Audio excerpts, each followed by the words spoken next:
Hello, everybody, and I'm so excited to be here. I'm Dr. Nadia Boutawi, founder of Women Entrepreneurs in Healthcare Tech.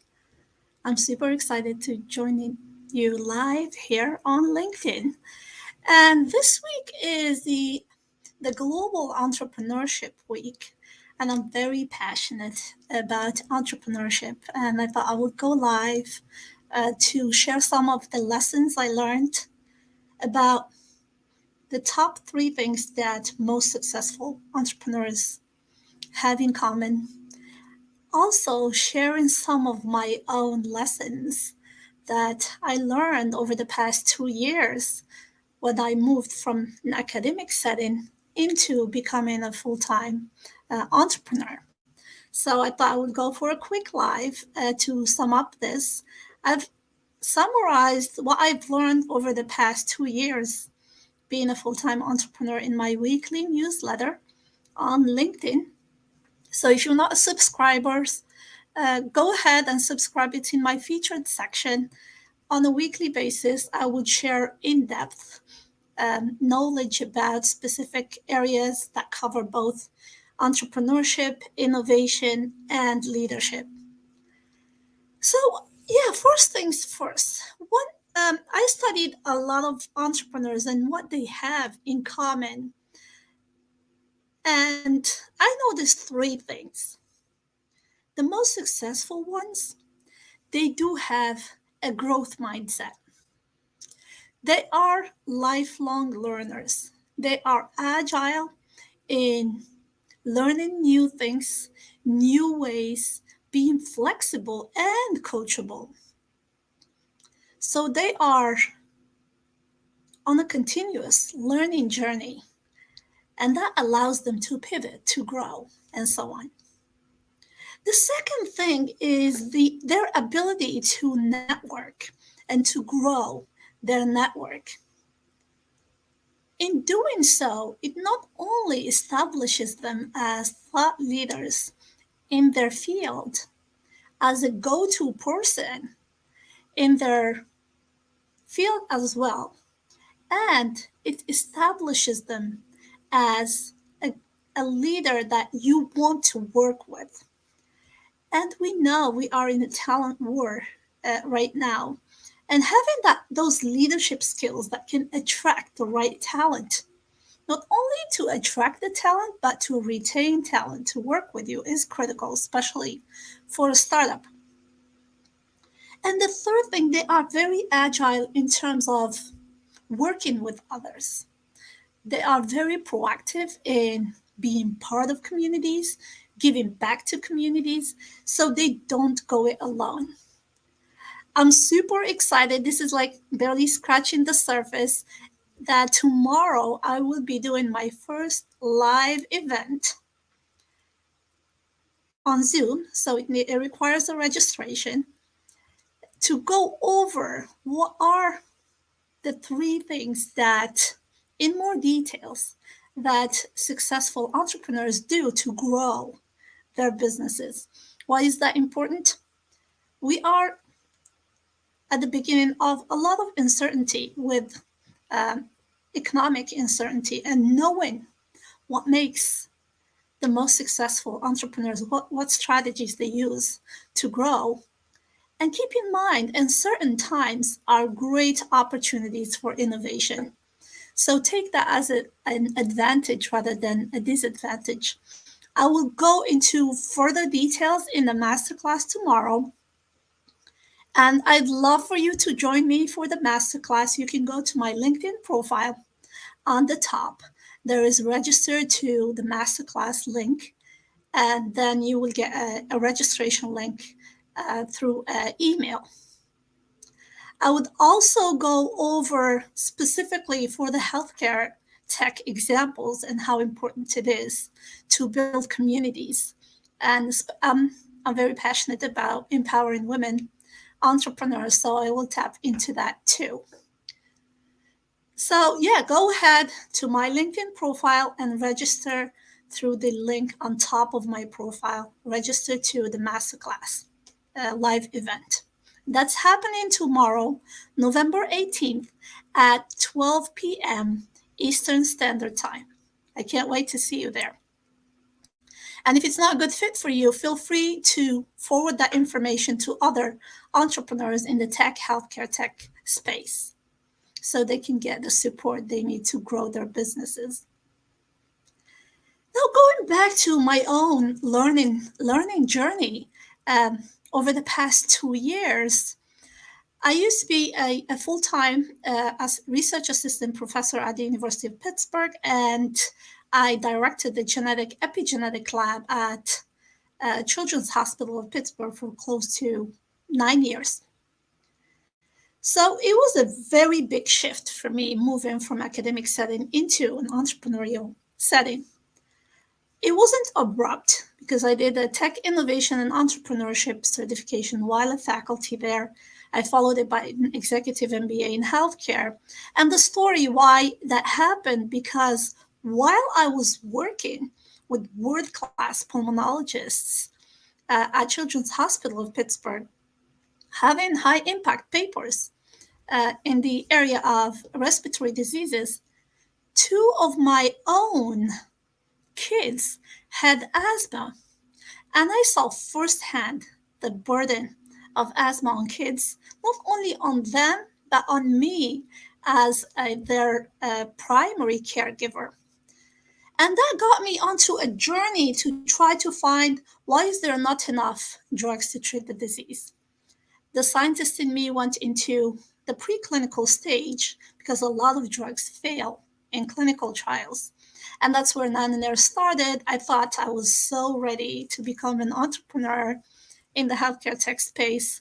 And oh boy, I was surprised. It was overwhelming. It was isolating because there are not many women entrepreneurs in the tech fields, yet alone founders. Despite being very proactive in reaching out to people and building networks, I really found it hard to find mentors with experience in the healthcare tech space. So yeah, I went on a journey to build a membership community to support women entrepreneurs. And why is that? Because I experienced the isolation and overwhelm myself. And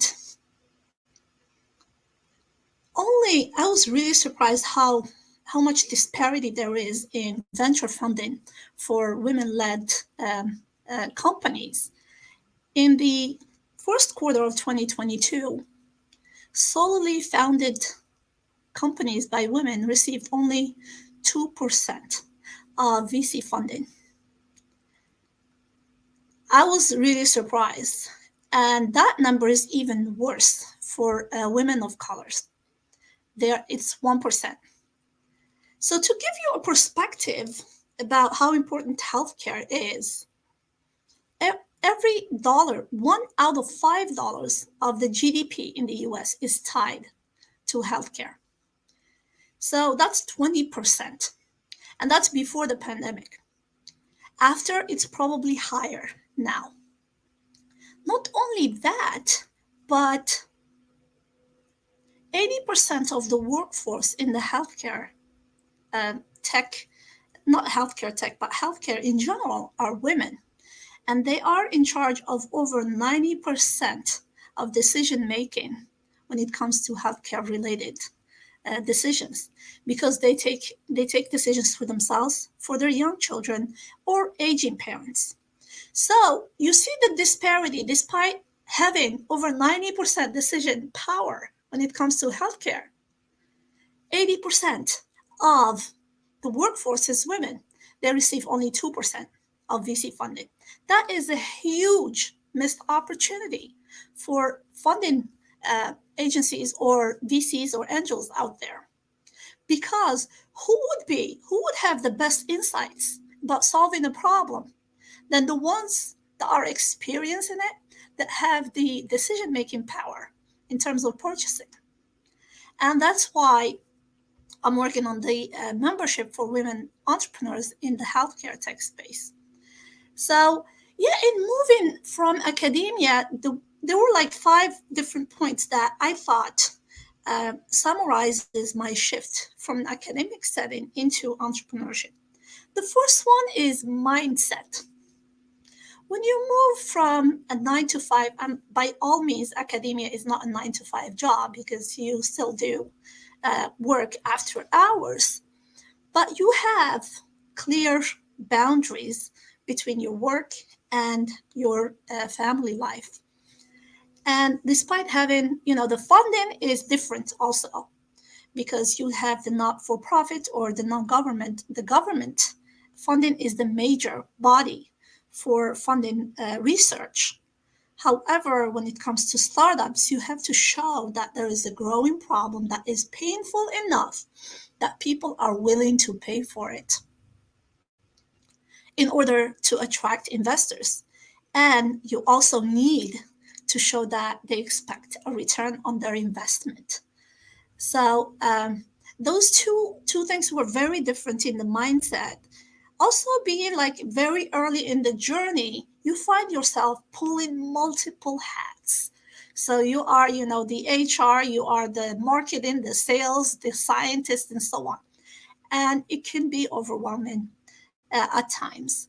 So I found that I learned the hard way that scheduling self care and time off and sleep and physical activity is so important. It's part of being productive as an entrepreneur because you cannot run yourself to the ground because you're always tempted to do more and to because the value of your time, the value of your um, what you can do, the return, the ROI, return on investment of your time is huge compared to being in a 9 to 5 or professional or corporate world. So that one was a little bit tricky to adjust for me. The other one that I thought was quite different between academia and being an entrepreneur is, besides the mindset, the funding, the work-life balance, is the mentorship. In academia, it's more formal. So you have like whether it's your boss or other senior people that you can, in a formal relationship, have them mentor you during on your track. But in as an entrepreneur, it's very different. You have more autonomy in terms of seeking mentors, being proactive, and manage that mentor-mentee relationship. So I found it like you need to have some sort of proactivity in terms of seeking those mentors. And the other thing is that you need multiple mentors around you. It's not just, business mentors. It could be for different aspects of your business. It could be in sales or in marketing or in tech and so on. So that was quite different as well. And for women entrepreneurs, I found that there's a much smaller pool of mentors that are in later stages of their entrepreneurial journey. So I'm hoping by having a community for women entrepreneurs that you you can reach out to or bounce ideas off. And I've experienced it myself when I joined business communities. It saved me thousands of dollars. Sometimes a lot of the innovation is when you talk to other people in adjacent fields. And that's where the magic happens because you can extrapolate from different fields and apply it to your business. And that's why I think the community is so, so important when it comes to being an entrepreneur. Because entrepreneurship has a lot of ups, few ups, and a lot of downs. So a lot of peaks, but way more longer valleys. We think of entrepreneurship as, glamorous and so on. 99%, I would say, of the activities of being an entrepreneur are not glamorous. You are doing a lot of logistics, a lot of processes, a lot of um, day-to-day grind per se, and you try to stay focused because you're tempted to do a lot.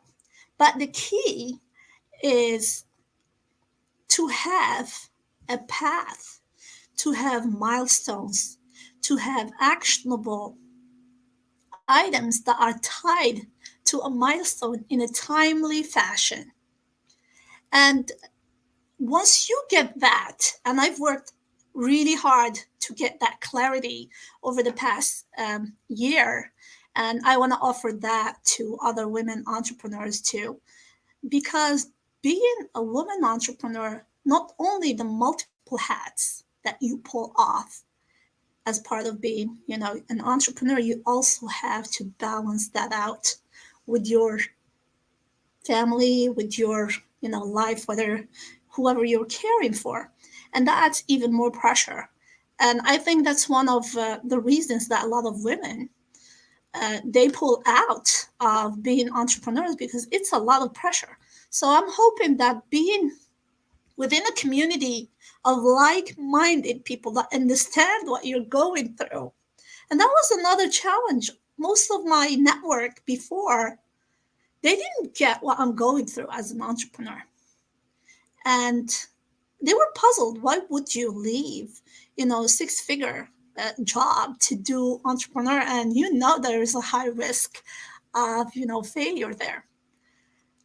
I think my purpose is to help as many people, as many women, to empower them to become confident leaders so they are in a position to solve problems for 50% of the population.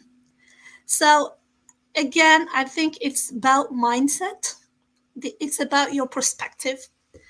You have to be passionate about what you're doing, but passion can only take you so far. You need to have a system in place. You need to fall in love with the process, to be honest. This way, on days you don't feel like showing up, you show up. I get asked a lot, why do you show up on LinkedIn so much? And how do you do it? And I think if I am to, my message resonates with somebody in Africa or in Asia or in a small town in faraway places, that they are inspired, that they too can do it, that really keeps me going. Because I really believe that representation matters. When they see somebody like me and when I tell them what I do and my credentials and so on, they also believe that it's possible for them. I'm from a small town, Jijel in Algeria, went all the way to England for a PhD, worked at Harvard, started a couple companies. So when they see that you can still look like me and still achieve, that keeps me going. And I believe that's doable also to increase the diversity and to keep women in the healthcare tech space because they have so much to offer to resolve problems for 50% of the population. So I would love to see you in tomorrow's live event. That's my first ever masterclass. I've been doing lives and giving free to the community here for the past year or so when I committed to go all in LinkedIn. And I am the bottleneck. I'm helping other healthcare tech companies, but there's only 24 hours in a day. And when you take your family time and other responsibilities, I think doing it through a membership and building a community that can help each other is the way to go. So I hope to see you in the live 1-hour event. And I reserve 30 minutes for a Q&A tomorrow, November 18th at 12 p.m. Eastern Standard Time. Register for this live event, and the link is on my LinkedIn profile. And I hope to see you there. Have a good one.